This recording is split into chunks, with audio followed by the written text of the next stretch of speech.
எல்லோருடைய பிரார்த்தனையும் ஒருமித்த கருத்தோடு முருகனின் திருவடியில் வையுங்கள். முருகப்பெருமான் நம் பிரார்த்தனைகள் அனைத்தையும் நிறைவேற்றி நம் ஒவ்வொருவருக்கும் வாழ்க்கையில் எல்லா விதமான நலன்களையும் அருள இதோ சூரனை சம்ஹாரம் செய்வதற்கு தயாராகி கொண்டிருக்கிறார்.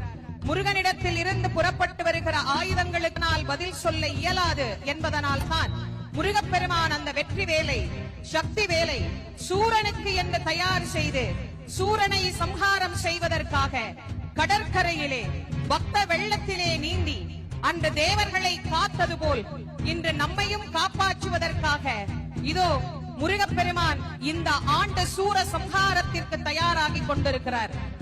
எப்பேர்பட்ட முருகன், அந்த முருகப்பெருமானுடைய கருணையை பெறுவதற்கு அவர் முன்பு நிற்பதற்கே நாம் பெரும் தவம் செய்ய வேண்டும் என்கின்ற எண்ணம் இல்லாத சூரன், அந்த சூரனை வீழ்த்தி முருகப்பெருமான் நமக்கு இன்றளவும் பாடத்தை புகட்டி நாமும் அவன் கடலடியை ஆணவமற்று பணிந்தோம் என்றால்தான் வாழ்க்கையில் நாமும் உயர்வு பெறலாம் என்பதை நமக்கு காட்டும் செயல்.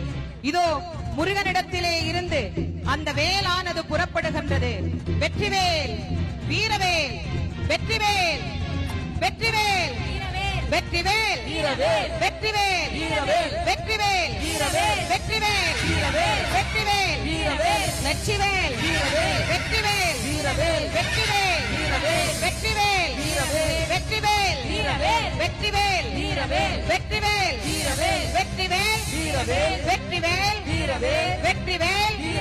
வெற்றிவேல், வெற்றிவேல், வீரவேல், வெற்றிவேல், வீரவேல், வெற்றிவேல், வீரவேல், வெற்றிவேல், சக்திவேல், சக்திவேல், ஞானவேல், சக்திவேல், வெற்றிவேல் முருகனுக்கு, வீரவேல் முருகனுக்கு, ஞானவேல் முருகனுக்கு, சந்தசக்தி பிரியனுக்கு.